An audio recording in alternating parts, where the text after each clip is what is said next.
Good projects always have good communication, good relationships. Tough projects always have tough communication and tough relationships.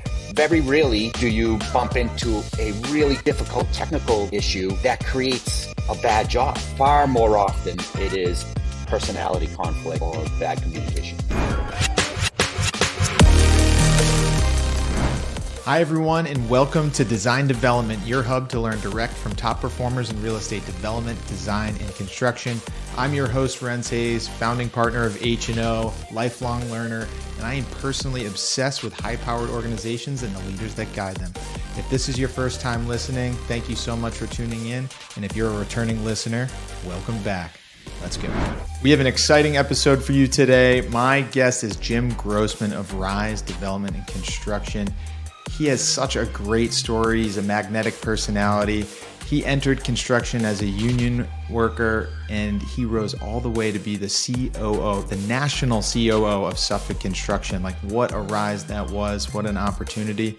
And then he moved on to start his own development and construction company and Rise with his partners, Brian and Herby. You can't get enough of Jim. He's such a great guy to be around. He's a wonderful partner of us at H&O, and so I'm happy to share his story. And without further ado, let's get to my conversation with Jim Grossman. Please join me in welcoming Jim. Jim, thank you so much for joining us today. I appreciate the time. Excited to be here. Jim, you got such a cool story. I'm really excited to share it with everybody today. For those that don't know you, I want to give you the chance. Can you share a little bit about yourself and your company Rise and what you're up to today? Jim Grossman, one of the founders here at Rise. Rise is a full-service construction management and development firm, so we're vertically integrated. Started 3 years ago with three partners. Herby Devenir is a partner of mine, and Brian Anderson, with the focus on the middle market here in Boston, primarily Boston, and throughout Massachusetts, but mostly Boston. My background is city of Boston kid. Grew up in East Boston in a Boston Housing Authority development, so in Orient Heights. For those listening to the podcast and watching the podcast that know East Boston well, it's the hill with the cross. All right. The landmark on Route 1 as you're going up Route 1, right next door to Suffolk Downs. All right.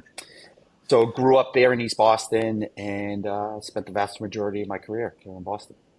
Really cool. Did you grow up in construction? Was that part of your kind of like in high school? Like what were you doing for work back then?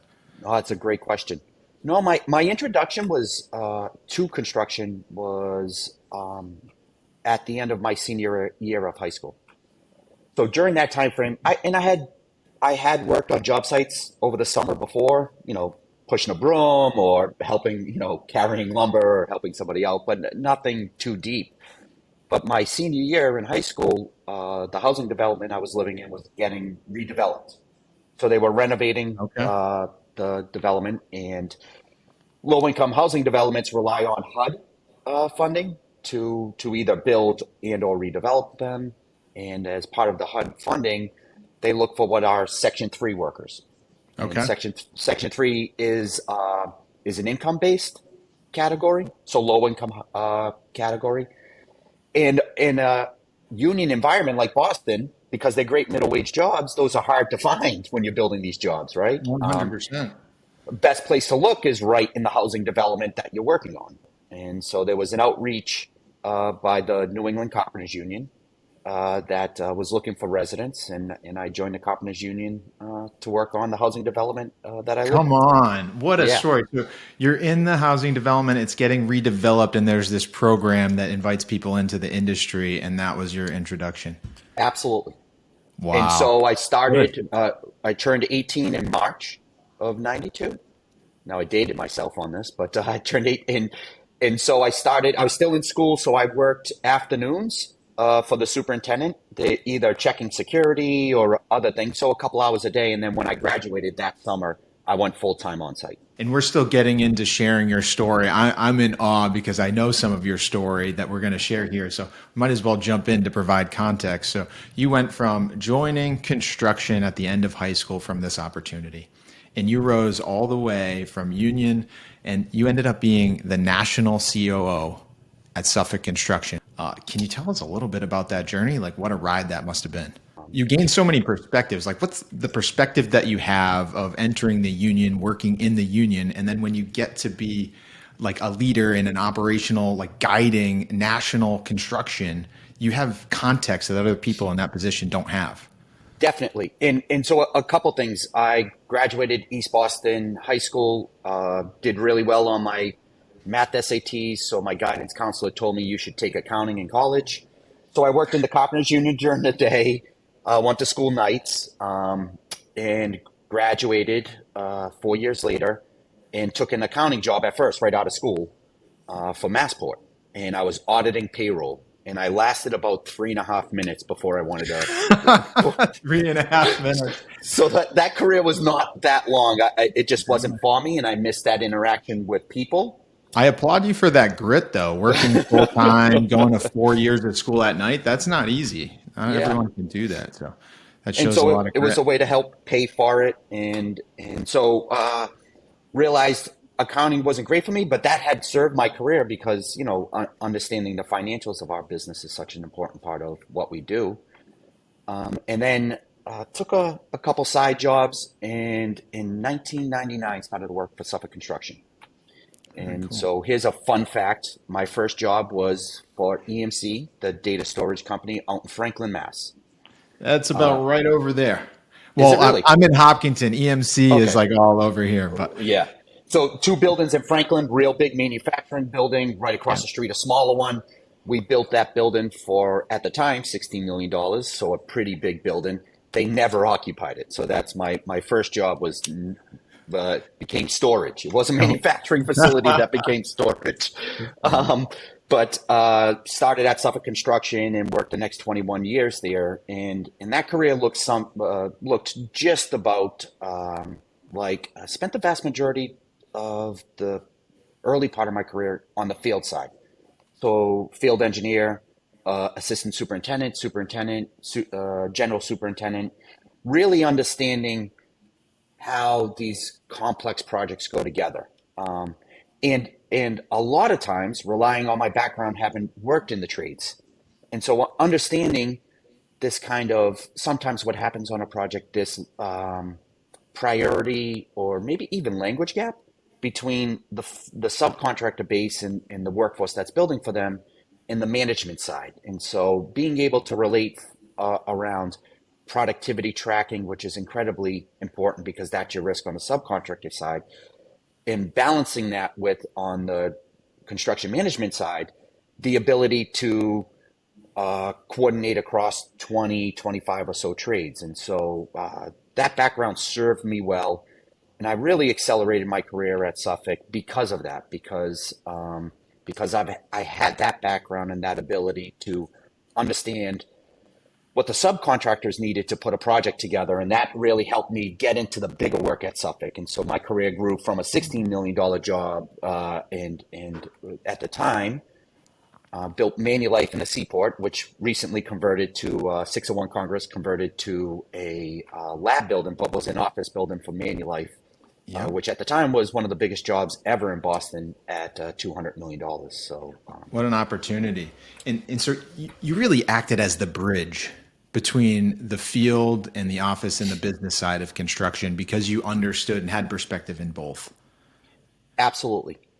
And, And, when and I, if you had to, from my experience in construction, I was in a structural steel industry, so fab, erecting. I ran the office and the estimating in the business, but I also grew up operating in the shop. And there's sometimes it's very spoken about, sometimes it's unspoken. There's a disconnect between the people operating in the work and operating in the office. If yep. you have advice for someone that might be in the field or in the office, like what are the typical friction or like misunderstandings between those two sides? Here's what I truly believe, and this is across everywhere. And so whether it be a contractor and designer, contractor and subcontractor, subcontractor management and workforce, I truly believe information is a bit asymmetric, meaning I think you know what I know. And when we feel the 100%. disconnect, it's not a miscommunication. It's an over assumption by me thinking that you know what I know. Yes. And that happens more often than not.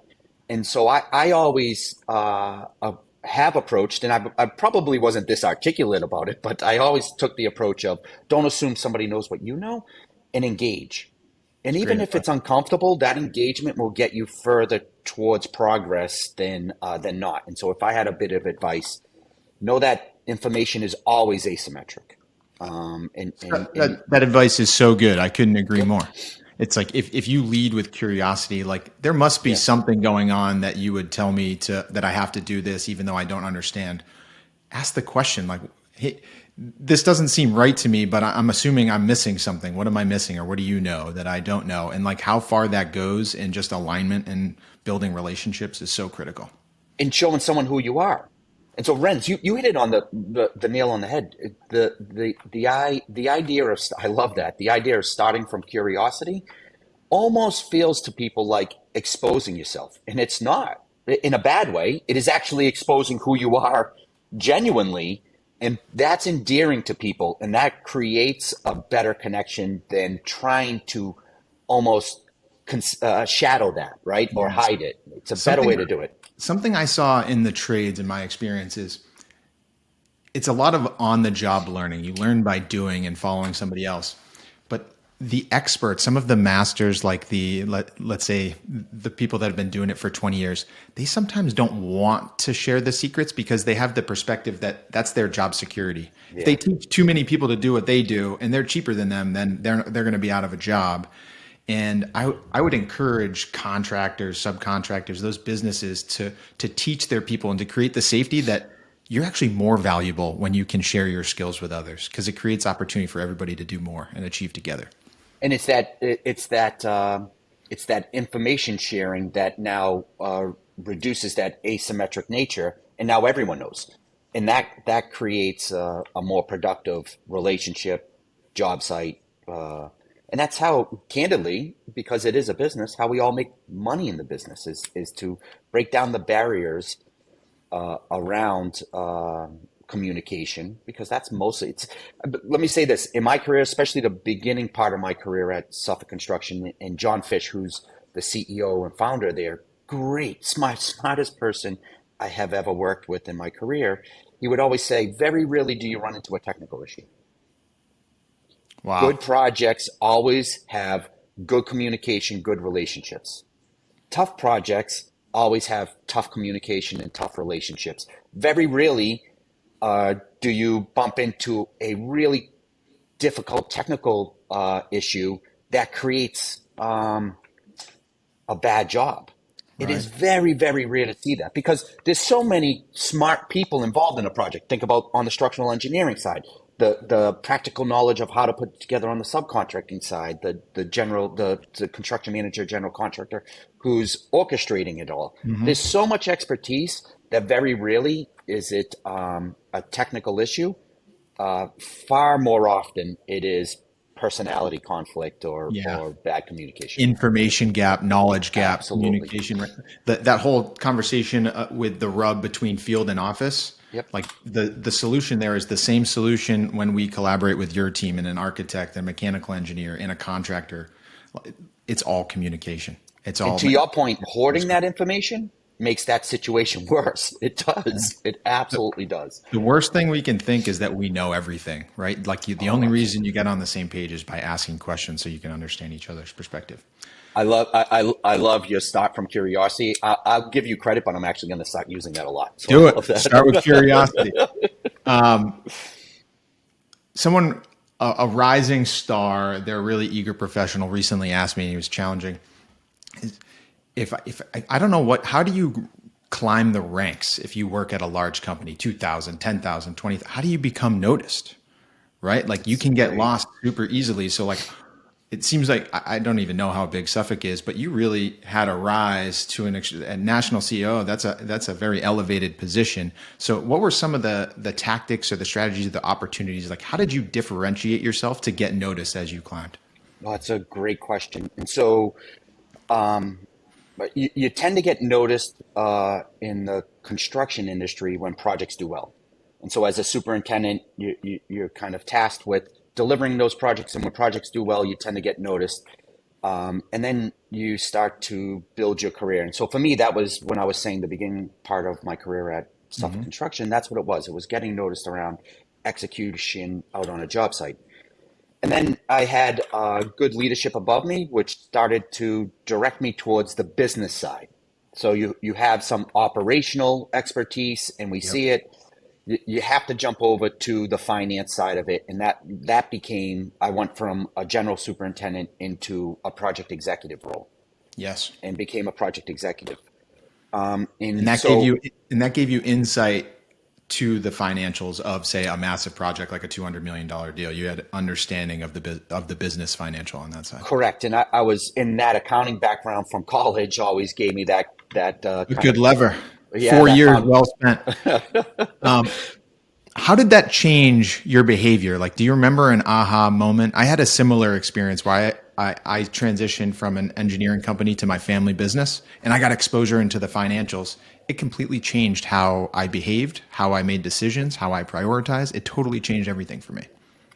I think what a lot of people don't recognize, especially given your background, because this will resonate, we all underwrite and put an estimate, right? Which is exactly what it sounds like, an estimate, but are bound to that in the absence of true hard information.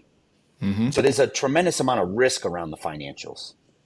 And Right. so that, coming from a field background and moving over to the project executive side, which was really the business side, I had to learn very quickly about translating what a schedule delay meant to dollars, extended GCs, extended time for the subcontractors.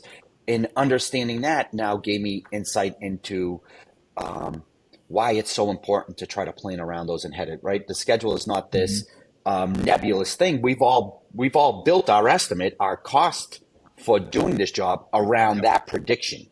And so that was tremendously eye opening. Understanding that risk a little bit better. I think I knew it a little bit, but really seeing it. And then what opened my eyes, I think, not think, let me say it in a polite way. I definitely underestimated the amount of effort it takes to manage these large, complex contracts from a financial side. And so I think I was a little under-equipped for the amount of effort that went into doing a requisition with all of your subcontractors, making sure payments were on time, making sure that, payments, cost control was done in a way that was managed from a change order process, and Yeah. in cash flow, how critical it was to a job. And so it took me a good year and a half to just get caught up before I could even think about wrapping my hands around that end of the business. I applaud you for pointing that out and sharing that, because what you said there is I was under equipped for the role that I stepped into. Mm-hmm. And the truth be told, we're all under equipped for our future role, right? We have to build competencies and skill sets and show that we have an ability to learn and overcome obstacles.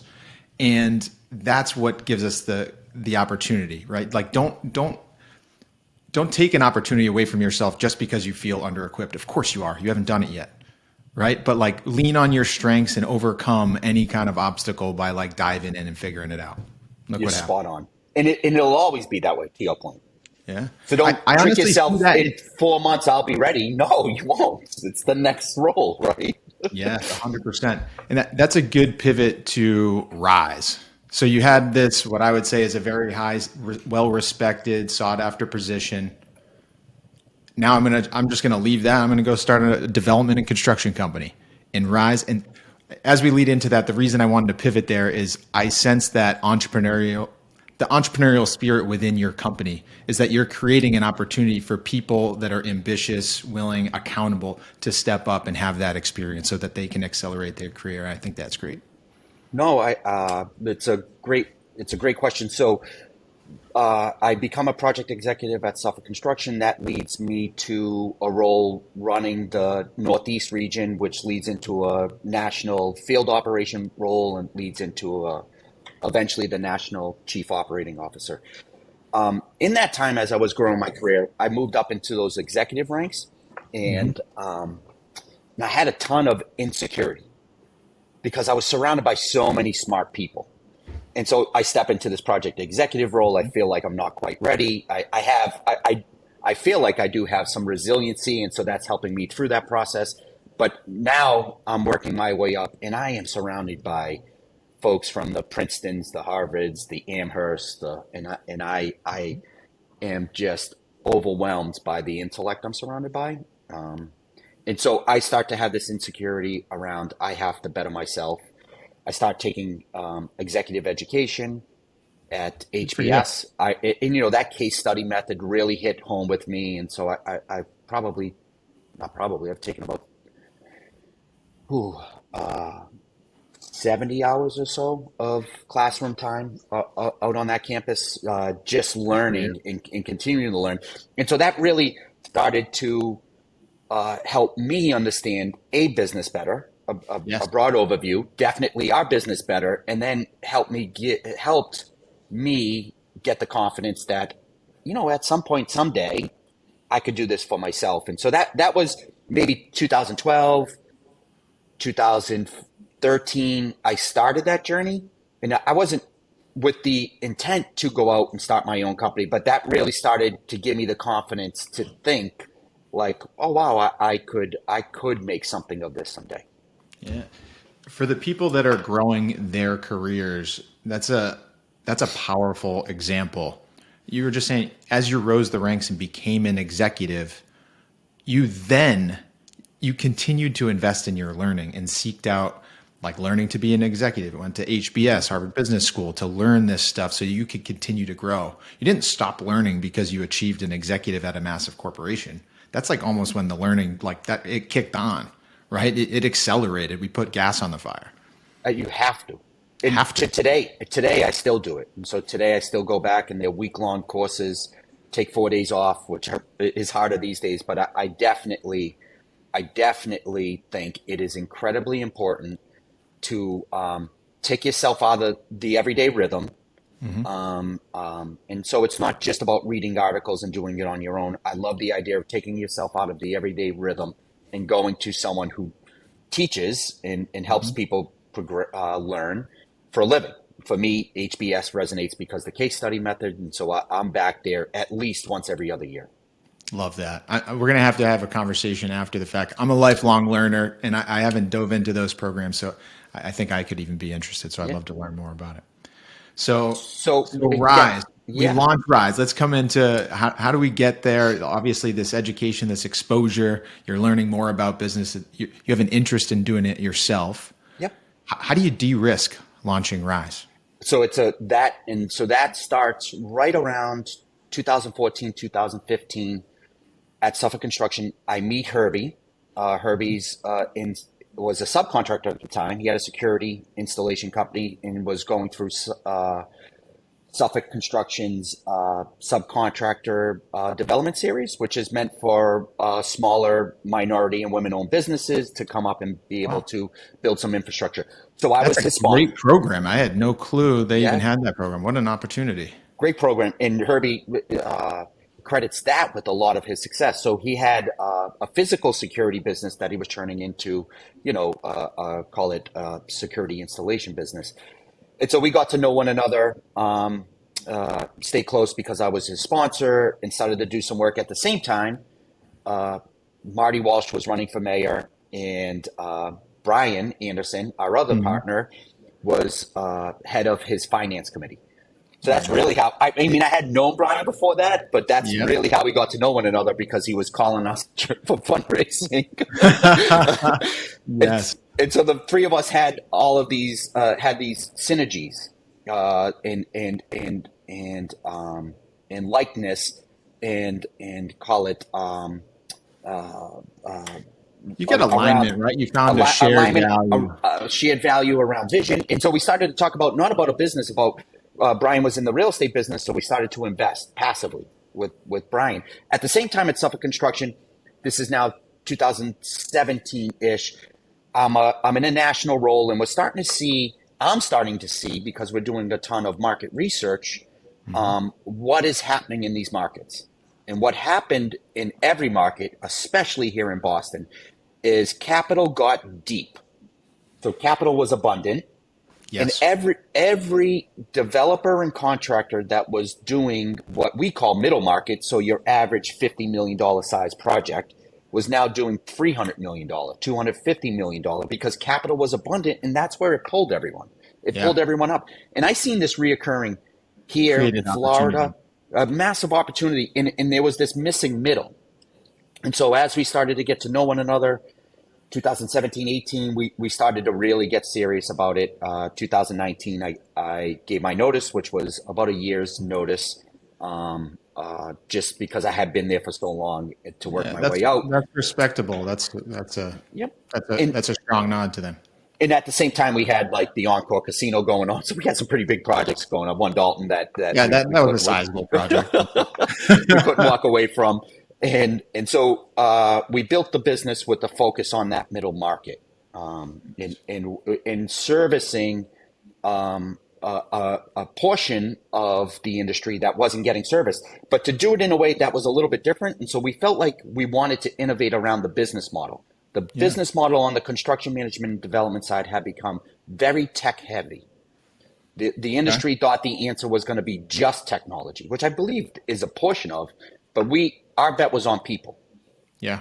And so it was about assembling a team of really good people from a senior management perspective, and then really good talent building these jobs, looking for it in non-traditional spaces. Like, one of our strongest project managers we found at Wayfair, and not on the real estate Wow. side, actually on the programming side. But it was about intellect. That's a good And lesson. yes. And so we built this team around that. And so when you ask how you de-risk, it was really around the bet on people and building good people. We did overstaff at the senior level so that we could build systems in place. And then, That's important when you want to grow. If your vision is scale, it's yes. good to be heavy and the executive level, or even like that mid level, like call it a project manager. It's Yep. hard to scale if you're hiring all like 1 to 3 year experienced people, but you don't have a team above to like align and manage and help them grow. Yep. You And then need to do. from a de-risking perspective, we really focused on the construction management portion first. And so we knew Okay. that there were developers out there in this middle market that were looking for talent to build their projects. So we focused there and wanted to understand, was the market ready to bring that institutionalized approach on the construction management side? So that big, sophisticated approach down to what was a more gritty market. Middle market. And so we wanted to bring that down to the middle market and found success very quickly. What we thought was going to be a couple of years really took off in year one. It took off. Yeah. It You yeah, guys came out of nowhere and then were a household name, it felt like. and that pushed us more quickly into the real estate and to build up that silo. And so that is really it. And one thing I would say, that's in my career at Suffolk Construction, that's what I learned most. As you start to scale, it is incredibly important to have good systems in place. We all in this industry, you do it every day in your job, I do it in mine, problem solve. But if That's you we name of the we game. we tend to problem solve one off and not build a system around making sure that doesn't happen again. Yes. It's an ailment in the industry, Yep. and guilty as charged, right? So and so we Call that that's management debt. Are you familiar with the term yes, management debt? absolutely. That And when and you you're able to label that, I feel like it's so much easier to communicate. Management debt, technical debt, culture yep, debt, I think is that the widely misunderstood. no, But you're absolutely. 100% right. And given the volume, $4.5 billion at the time I'm leaving Suffolk a year, you were able to see how systems allowed you to manage those, and how Mhm. reporting and data was so important. But data in and data out. And so when we started here at Rise, it was really building out that middle market that way. And so that those levers that were used on the So billion-dollar smart. jobs could get used on these $50 million jobs. I had a similar strategy coming in. So my experience prior to launching H&O was working at a larger scale firm, doing high rise, the bigger stuff. And when we saw the opportunity, we saw the middle market was largely underserved. But once we launched, we were coming from a position of knowing how to do it at the highest level. So the people that didn't have that experience didn't have the vision of where they needed to go. So we very quickly moved through that lower and middle market to get back to high rise and large scale developments. And it's like having the experience and understanding how it's done at a level above where you are today is a massive lever when you're competing in a middle market. Absolutely. And I think just like your business, what we're hoping to build, and I imagine you're seeing and learning, when you bring that sophistication to a market that doesn't know how to value it, maybe is the best Yeah. way to say, and you start implementing, that breeds immediate success. But as you're building your business now, unlike when you were part of that bigger business that was already built, you're building it in a way that is more efficient. And Yeah. so as you grow your business, and we're hoping as we grow ours from this middle market, try to scale into the high rise market and other Hmm. markets on the construction management and definitely development side, as you start to scale that business, you have now built a business around doing it more efficiently. And that's 100%. critical. And that's why we love the idea of testing and approaching the middle market, which was underserved first, didn't quite understand the services we were offering, but bought in and had some success. And now the ability to scale around an incredibly efficient organization, I think will help us in the long run. It's so good. It absolutely will. I love that. Could you share in a meeting a couple of weeks ago with the two of us? You dropped like market data comparing the Boston construction market to the New York market, and you were just talking about the data you were looking at Suffolk Construction and how you identified like the growing middle market being the opportunity you wanted to seize. Could you share a little bit about where are you getting this information and what data are you really looking at to help understand what opportunity lies ahead? Yeah, so data sources are abundant these days, and so there are great places to pull it from. And you have to start at the government agencies because those tend to be the clearinghouses. So when you're talking about volume of work, the BPDA is a great. We always use the BPDA, although Hmm. every once in a while you see some discrepancies in the data. It's fairly consistent, and then we back that up with inspectional services. So we back that up with, okay, not an approved project is one thing, but if nobody's building it, is it really adding to the volume? And so we want to make sure when we're looking at the marketplace, what's getting entitled and what's getting built because someone paid for a building permit. So we correlate those two. And where do you get this, the latter? Where do you Right understand the on. The spreadsheet for inspectional services is right online. Okay, right In online. most of the surrounding communities, Everett has it, Somerville has it, Cambridge has it. And so when we're collecting regional data, Yeah. it does exist in that format. Yeah, that's great. So Yeah. to share for in our business growth and how we're thinking about things, we're looking to scale nationally and serve other tier one markets Mhm. and even understanding what type of growth is out there for us in Boston. Like if we think about what niche do we want to focus on? Like right now we serve a number of markets, so multifamily, lab, life science, distribution are primary. We honestly can design any building. It's more about the partnership, the alignment Mhm. with the client, and where's the opportunity. And if we're going to select a niche when you have that type of versatility, I want to know that the market's there. So I'm personally looking for data, what multifamily markets are the biggest, what has the most upside, what's Yep. showing rent growth. Same thing with life science and lab so that I pick the right market. But you need the data to get context to make better decisions. And at a macro scale, those data points are ENR is great, right? And that's kind of where everyone goes to. FMI is a construction management and engineering consultancy. FMI does great quarterlies, and Cummings is a real estate. And then there's the AGC and a bunch of others. But when you're thinking about now at a very macro level, where are the markets heading Yeah. at a national level and then regionally? Those are the three sources that we then correlate across. Hmm. And those metrics we've seen here in Boston, and definitely everywhere, but in coming out before the recession in 2006, Boston construction union, call it the bigger high rise, not the smaller stuff. Yep. And that includes the middle market, was about $3 billion worth of work a year. So Okay. that's in 2006, 2007. And that was the busiest it had ever been. And That's so like when Seaport kicked off, right? exactly, Yep. exactly. And then you have the recession, and we all know what happened there. We all twiddled our thumbs for a few years. And Yes, yes. 2007, 2008, not great. But by 2011, the market was back at $3 billion. Wow. By 2016, it was 8. Tremendous growth. Massive growth. And now here in 2022, we stand in about what is about an $8 billion, $9 billion a year marketplace, call it Greater Boston. Mm-hmm. Um, and when we looked at the middle market, about 5, 6 billion was that larger work, and there was $3 billion of middle market work that was Yes. under service just sitting there. And so that was a big kind of vote of confidence that we're onto something and to do it. And then, you mentioned it, and so I'll give the listeners and viewers a sense of scale. So if Boston's $9 billion, Manhattan, just the island, is about 50, 60 billion, right? Unbelievable what they're LA doing over is there. 60 billion a year, 50 billion a year.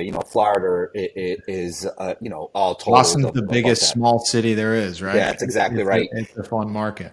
But Um, but when you think about starting your business here, and likewise for us, smaller markets are a very good, while the barriers to entry are larger, but it's a very good market to test your strategy sure. and then to grow from there. And that's why you see a lot of like John Moriarty, the Suffolk Constructions, and then they grow out of Boston into other Yeah. regions. Consigli, same thing. Consigli, same thing. And so great companies come out of this region because of that.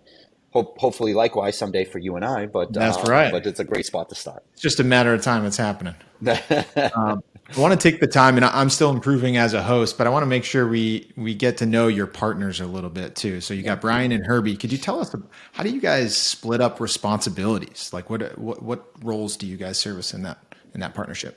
Great call. So, by way of background, because it'll speak a little bit to who we are. So I mentioned Herby was an entrepreneur and ran a security and training business, still active with it, but he immigrated from Haiti. So Okay. he's born in Haiti, Yeah. came to Boston, uh, barely spoke English, got himself into Northeastern, um, struggled for 4 years of school, but graduated Northeastern and went to work for Massport. So Great. he worked for Massport for a number of years on the security side, had this entrepreneurial Did bug, and you then looked. overlap with him at Massport in your 3.5 minutes, or? Yeah, no, I did not. That's a great question. But at college, Brian and I were at Suffolk University at the same time, and we didn't know one another in college. So, That's too funny. but so and so that was Herbie's background, and really grew his security into bought a training platform, turned that into something, and does a tremendous amount of federal and local municipal work with that business. But was an entrepreneur, started to build wealth, put that into real estate, and what Herbie has is this great knack for um, knowing how to build an operationally strong business, right? Because you That's have to be great. that in the security world. And so that visioning, that bringing the vision to the people actually doing the work, and that becomes his role. So he's really about our vision, our interaction with the communities that we work in, our interaction with the government agencies we interact with, because he has a lot of background in that, but really driving our vision and driving our strategies of where we want to go. Brian's background is in finance. Brian Mhm. was always in real estate, but also ran and still runs a lending company. So he does smaller scale, million to $3 million loans on call them home builders and 3 family builders here in and around Boston, Yep. to the sum of about $50 million. So That's great. his underwriting capabilities have got to be Yeah. good, They right? got to be good. Yep. So Herbie gets the business. He takes the business and makes sure Brian takes the business and makes sure that it is financially viable. That's a good business to be in heading into 2023. Absolutely, especially with That's rates tough up, to get. and he's excited about it and does a great job at it and has a great team here that interacts with our Rise team quite a bit. And then I pick up the operational side of the business. Very So, nice. running the day to day on the construction side, running the day to day on the development side as they interact. But that's really how we have siloed the business. Herbie is strategy and vision, and call it as part of that the interaction with the communities and government agencies. Brian is on the finance and capital market side, and I pick up the operational side of the business. Very nice. Thank you for sharing. How did you guys end up focusing on multifamily? Did you consider another market, or was that the core market and you just went all in, or was there more to it? So I think when you focus on the middle market, that $3 billion worth of work a year, those are generally mostly multi-unit res, kind of podium, couple floors of steel, 4 or 5 floors of wood above that. So Yep. that tended to be the market. It's probably 2/3 of that market. And then there's smaller commercial style projects. So that's where we focused. But also, given the fact that our inventory here, especially in Boston and Greater Boston, is so restricted. When you think about being vertically integrated, being a developer and a builder,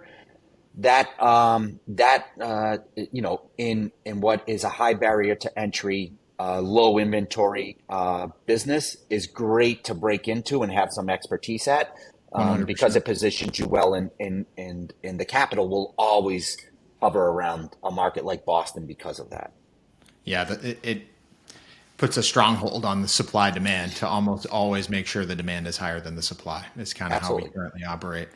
And then for us, Renz, and you probably seen this but starting your business and in your old business, the entire market here in Boston, especially Boston, Cambridge, and surrounding Watertown and whatnot, ran to lab. Everyone ran to every developer, every builder, everyone ran to lab. And They everyone did. forgot that people still need a place to live. So you're That's- making all of these jobs. Where are they all going to live? And so it was great to pick up the slack there. And let's call it the upper middle market, that larger podium. Yes. A ton of demand, not that many suppliers that are Right. delivering that product. Absolutely. It is a very underserved, and it's coming at a price premium because of it, right? Again, just Right. classic supply and demand. I Yeah. like the thought process, and thank you for walking us through that. You essentially identified middle market multifamily is about $2 billion a year. There's plenty of runway. Yeah. It's a good in Boston in particular, super strong market. So from a capital, from a debt, from a development and a construction perspective, it makes sense to launch and make that your horse, right? Absolutely. And we'll always be competition constrained, especially on the development side, because it in every community it is very hard to entitle. And so raw new land development will always be low on competition. So it's a great market to be in if you have the resiliency, if you have the capital, if you have the expertise Mm-hmm. in relationships. It's a great market to be in. Can you help explain what makes it so hard to entitle here? Why is it so difficult? Some of that is process, and then some of that is people. And so And our for, zoning is generally across the state, not just here in Boston, across the state, 50 plus years old everywhere, right? there's there's a feeling in Boston, no matter what you want to build, it's definitely not zoned for it. So you're going to have to go through an extended approval process to get entitled. To your I point, did a single family project that I had to go through the BPDA for. Single family in Dorchester. So, makes no sense. yes, But it's unbelievable. Like, why create all of these obstacles, and then they wonder why affordable housing is a challenge, right? right. And really, the affordable housing challenge is around supply demand.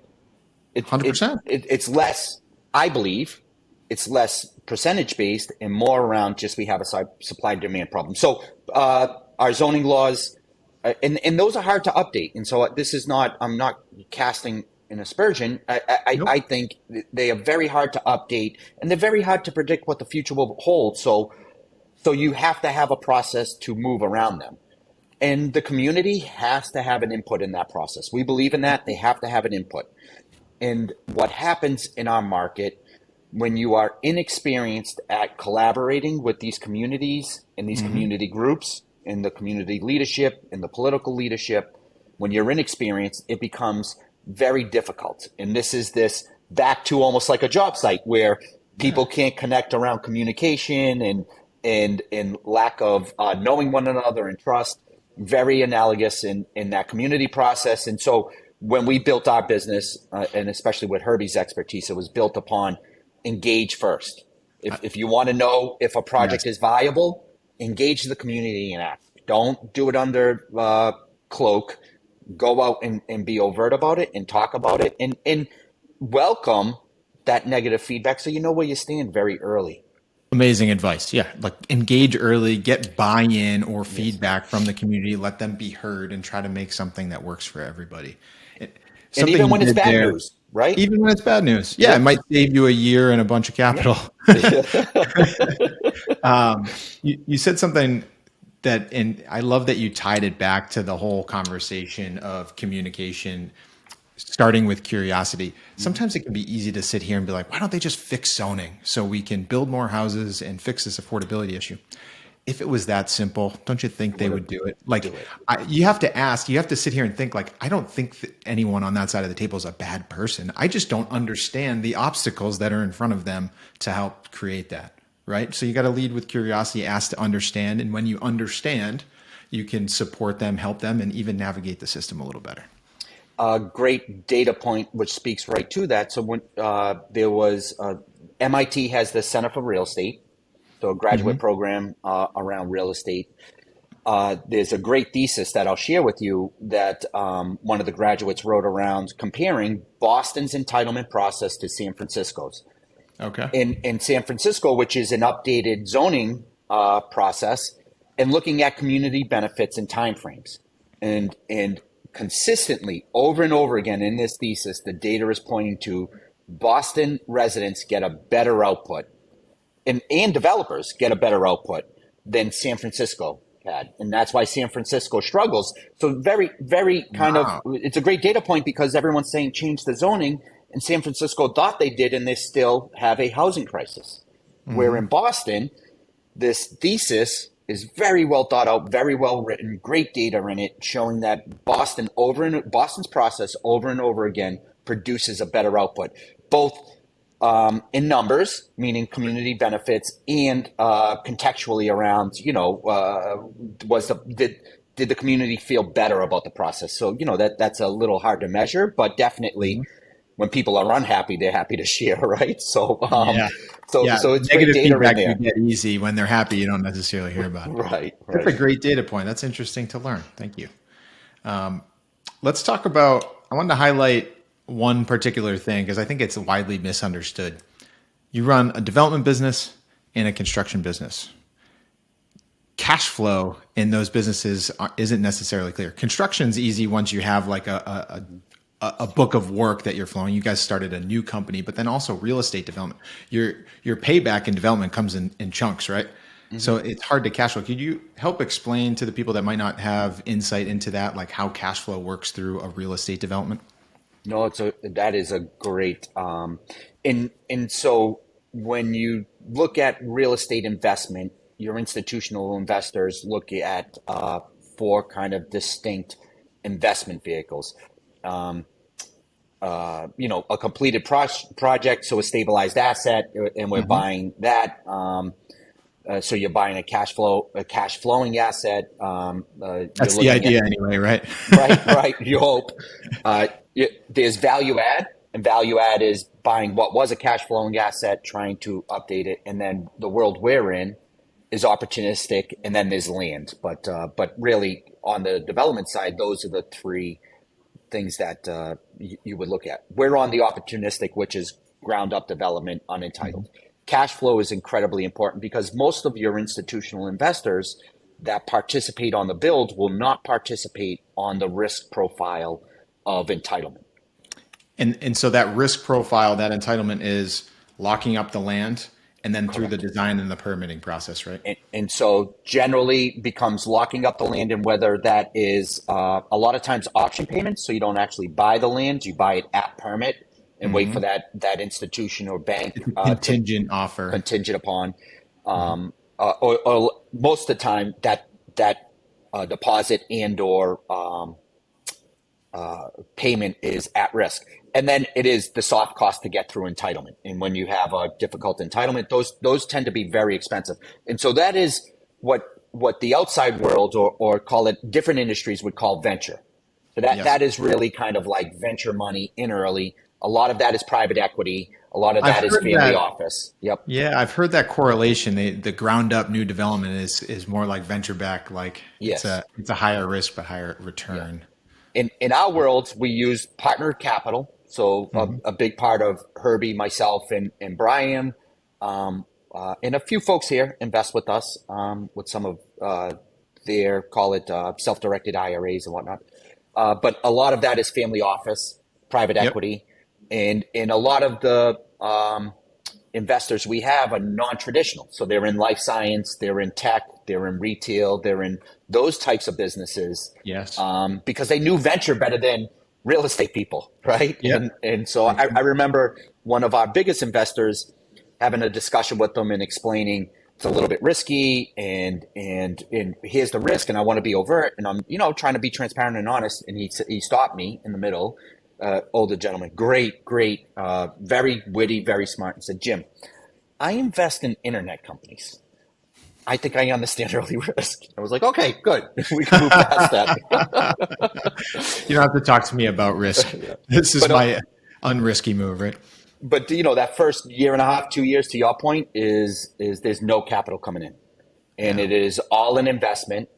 You're hoping, and you build a business plan, not just hope. You build a business plan around a big return, but the idea is you're buying at a discount because it is entitled. You're getting it entitled. You're creating value in just the land alone before you even build the building, and that value goes to that private equity and those of us that are invested early, and then we become investors alongside the institutional investor once that risk has been de-risked. Which But I it imagine is is so important. You got to have alignment with your investors because if you yes, don't, it's a conflict of interest. yep.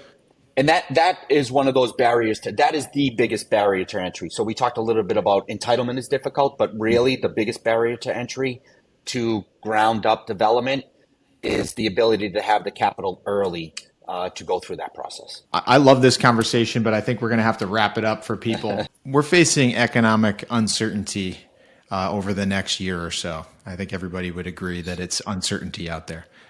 Any strategy or insight on how you plan to navigate that in development and construction? This is where data is incredibly important and industry specific, right? So you could read headlines all day long, but construction is a very small portion of our economy. So knowing construction and development is important. And so data is important. So we always start there because who can predict where the Fed's going to go? We could all guess, but who can predict? And so you want to understand what does the current economic situation do to a development job from rates going up and whatnot, and making sure that the math still works. So that's one. You want to look at data at capital that is available. So the dry powder is kind of the term. And Love that term. there's a tremendous amount of capital still out there. I think a lot of it is just saying, let's wait and see what happens. And so those are one and two. And then I would say three is having the resiliency and building a resilient strategy around that. And so for us, if we had early projects, it was about putting debt on the land and getting yourself another year or two because you don't know what's going to happen in the economy. And so Smart. put the appropriate amount of equity in a deal along with some bank debt to stabilize so that you weren't coming up against an agreement running out. And then in the ongoing development projects, locking up the debt side. So, we had great private equity relationships, but the debt side, and I will say this for everyone watching and listening, the regional banks have been great partners. And so in that middle market, you're not at these giant conglomerate banks, you're at these regionals, and the regionals are still very active. And so we feel really good about that.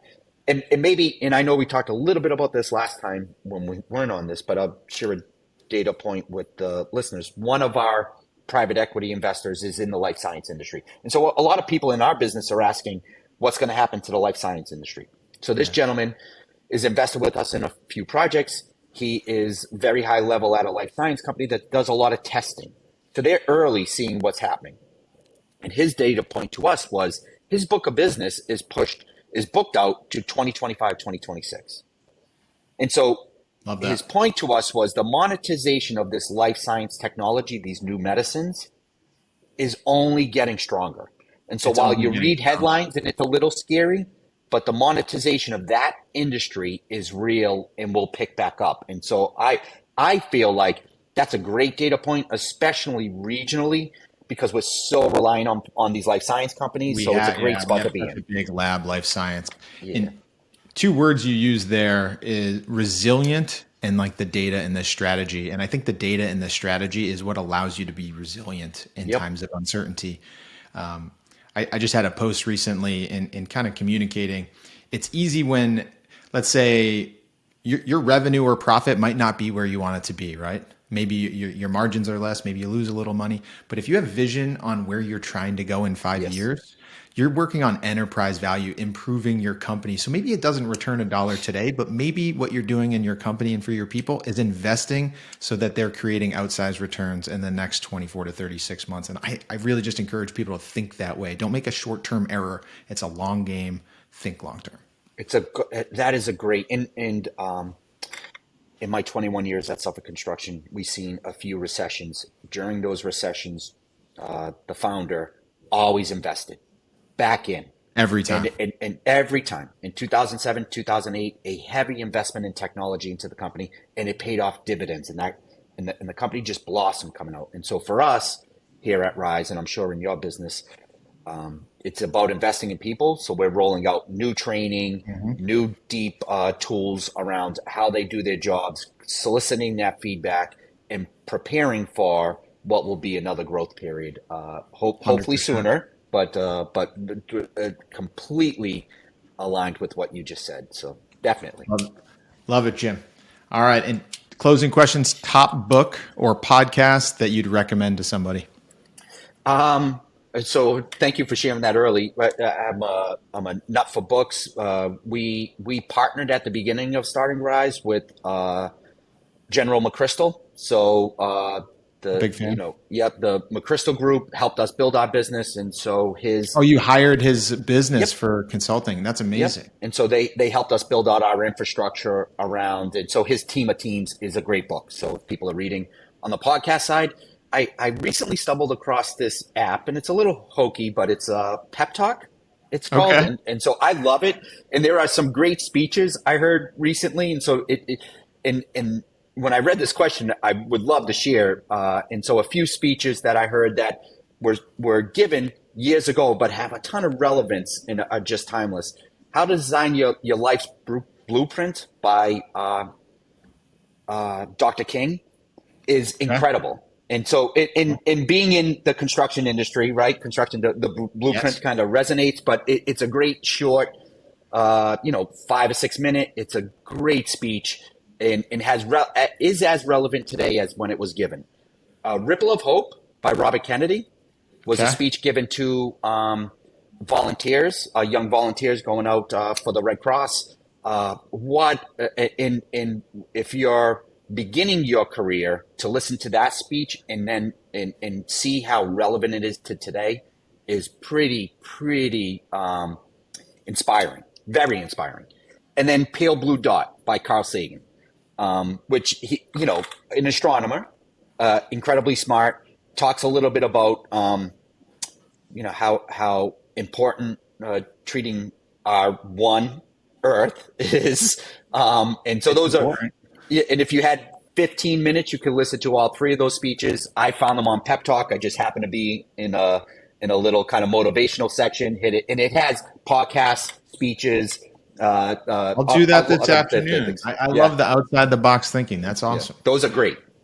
In closing advice you have for emerging leaders out there. We've given a lot of advice today, but let's wrap it up. Yeah, no, I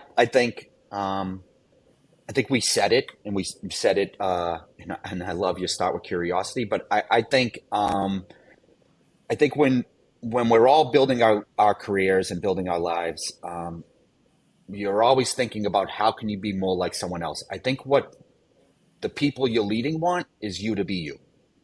So well said. This ability to be authentic. And I had someone at HBS tell me, we all have kind of a scratch and sniff meter. Mm-hmm. And so people can tell if you're not being you, right? Yeah. And that creates almost like an insecurity between the two of you. And so I would say, have faith in yourself, always be you, be authentic. And when you are, people will be drawn to you. Yes, I love that advice. Jim, I appreciate your partnership. I love what you guys are doing at Rise. Thank you so much for sharing your story today. Like, I, for one, feel like I got to know you so much better, and your story. So people that listen to this are going to gain so much from your story and your experience, and I can't wait to share it with them. So thank you for your time today. Thank you for the time. I appreciate it. Thank you. Everyone, can't thank you enough for tuning in today. I hope you got a ton out of today's conversation. And if you could do us one favor, if you did get value, please like, share, and comment. Subscribe on whatever channel you're tuning in on. Please leave a review. It helps us expand and grow and support more people. That's the end goal. We want to bring the insights of these amazing guests to as many people as possible. Thank you.